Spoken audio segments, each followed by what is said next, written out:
Dice la Biblia en Mateo 6, versículo 21, dice, porque donde está tu tesoro, ahí estará también tu corazón. Donde está tu tesoro, ahí estará también tu corazón. ¿Cuántos saben quién es Anita aquí en la iglesia? ¿Sí conocen a Anita?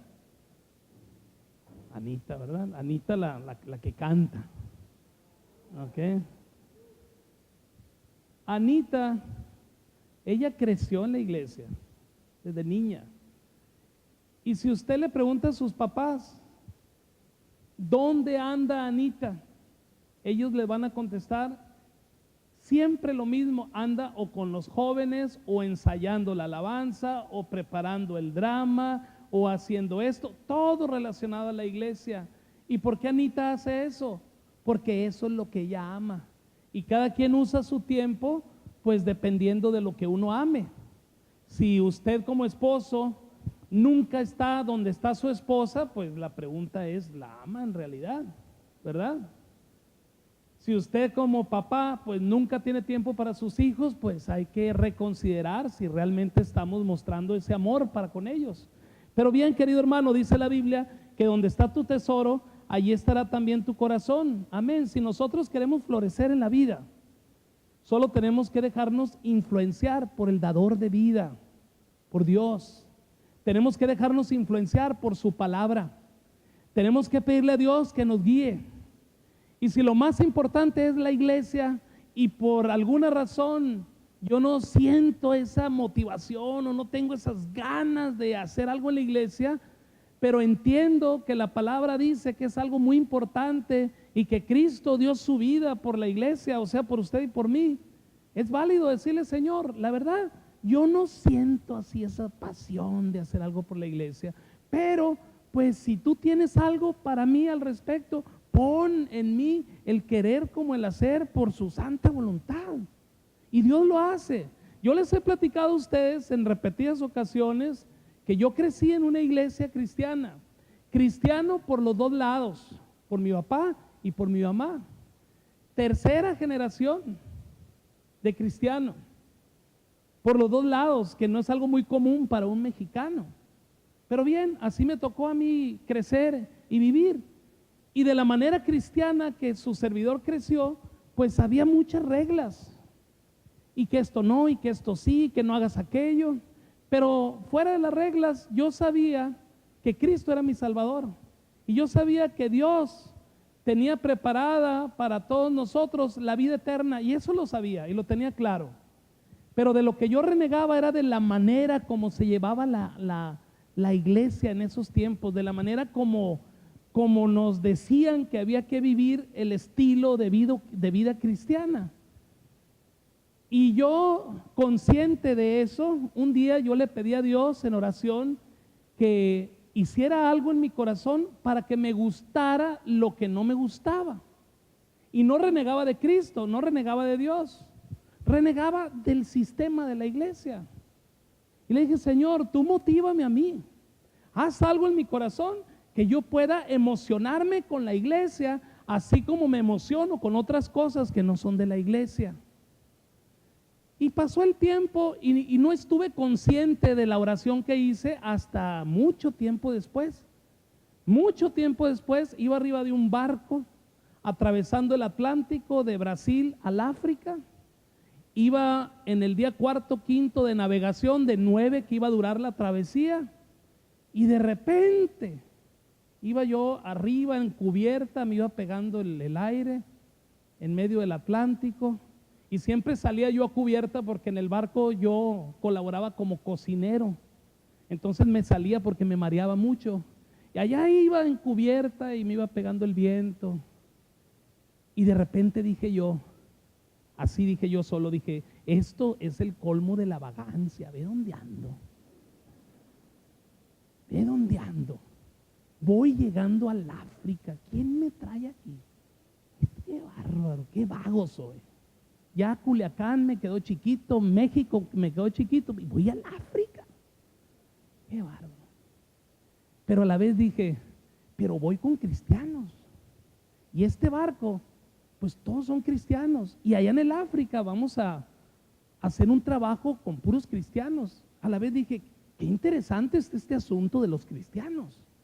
La verdad que nunca me imaginé que cristianos pudieran hacer algo como esto. Y luego ya navegando por otros rumbos, también me tocó conocer en Noruega a la que es mi esposa ahora. Y cuando la vi dije, oye, esta es cristiana. O sea que entre el cristianismo pues tiene lo suyo, ¿no? Pero a la vez, de repente, vino a mi mente que yo había hecho una oración tiempo atrás y le había dicho yo en la oración al Señor, Señor, motívame, haz algo para que tu iglesia me cautive y para que me emocione ser parte de ella y para que pueda yo involucrarme en las actividades de la iglesia, así como me involucro en otras actividades que no tienen muy buen beneficio, que digamos. Y ¿saben qué, querido hermano? Dios me tuvo que llevar por todo el mundo para convencerme de que su obra era emocionante y que su obra era más grande de lo que yo pensaba y de que su obra estaba llena de aventuras. Y la verdad, después de ese tiempo, pues yo regresé a Culiacán convencido de que yo era también parte de los constructores de la iglesia. Y no nada más convencido así como que a fuerzas, sino a la vez emocionado porque me empezó a motivar lo que es el cristianismo, lo que es la iglesia. Por eso le digo que es válido que usted ore cuando no sienta que algo está fluyendo en su corazón, pero que la palabra le esté de cierta manera recordando que es muy importante que usted sea parte de ello. Dice ahí en Efesios capítulo 5 versículo 2, dice, andad en amor, así como también Cristo os amó y se dio a sí mismo por nosotros ofrenda y sacrificio a Dios como olor fragante. Ofrenda y sacrificio a Dios como olor fragante. Gloria a Dios. Querido hermano, ¿qué es lo que amamos? Lo que más ama a Dios es la iglesia. Lo que más le interesa construir a Dios es su iglesia, es el evangelio en el corazón de las personas.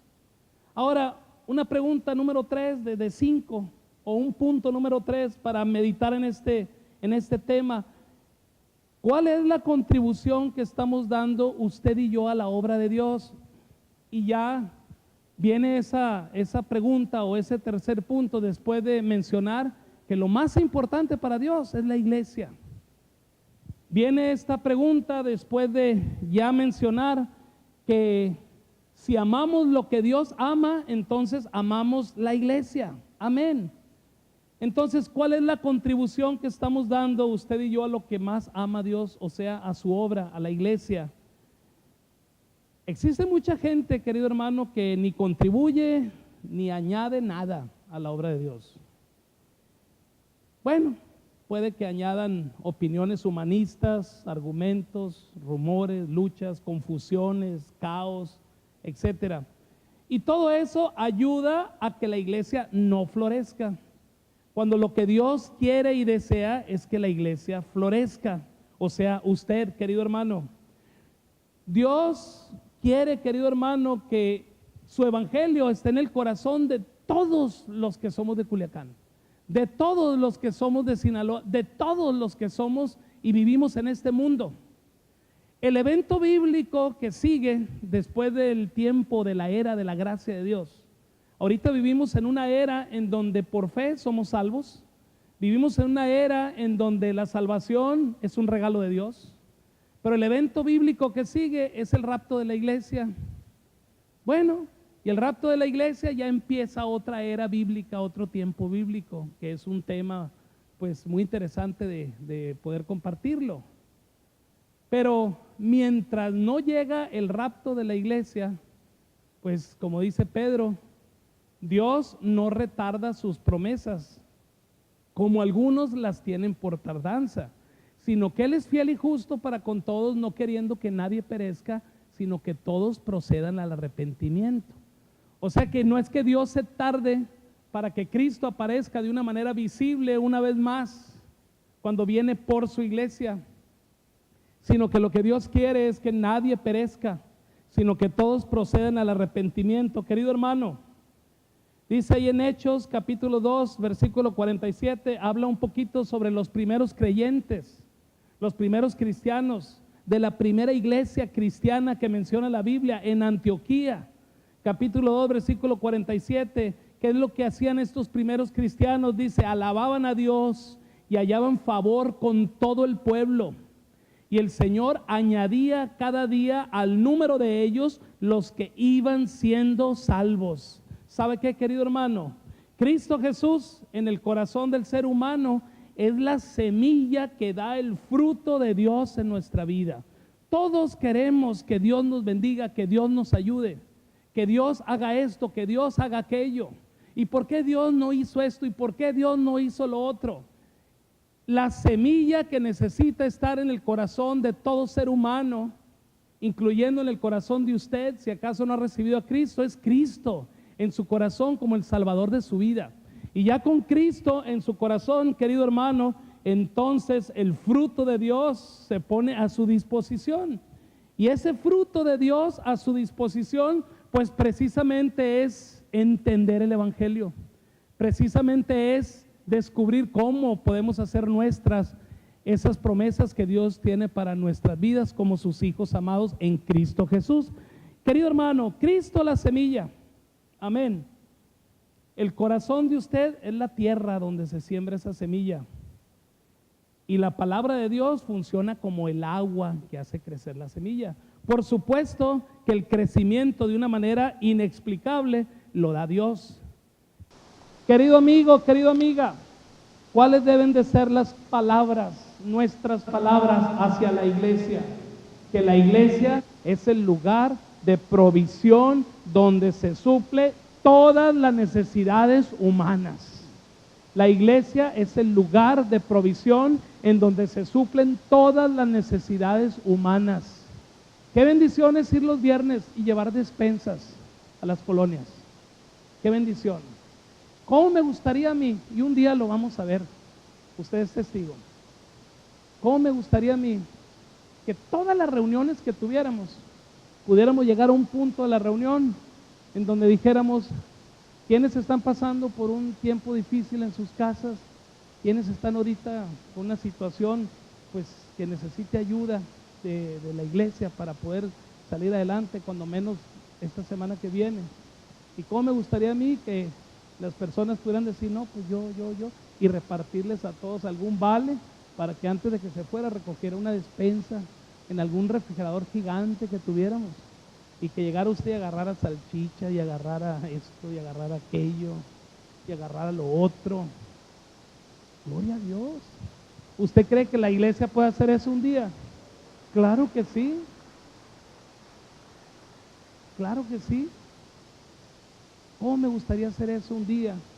Y por supuesto que la iglesia es un lugar de provisión, y en el Antiguo Testamento provisión es una bodega llena de toda necesidad que tuviera cualquier persona y podía acercarse a ella y suplir sus necesidades. Y por último, ¿cómo debe de ser nuestro compromiso en la iglesia? Pues debemos de estar comprometidos a hacer todo lo necesario para que la iglesia funcione como Dios espera que funcione. Todo lo necesario para que la iglesia funcione como Dios espera que funcione. Y Pablo explica muy bien eso en sus cartas y utiliza una metáfora que es un cuerpo. Y Pablo dice, la iglesia es como un cuerpo. Y el cuerpo, para que funcione, debe de estar unido todas las partes del cuerpo, y todas las coyunturas y todas las articulaciones deben de estar pues tan unidas para que funcionen bien en beneficio unos de otros. Por último, déjeme leerle aquí en 1 Corintios 12:12, no está en la pantalla, pero dice el apóstol Pablo, así como el cuerpo es uno y tiene muchos miembros, pero todos los miembros del cuerpo, siendo muchos, son uno solo, o son un solo cuerpo en Cristo Jesús. Amén.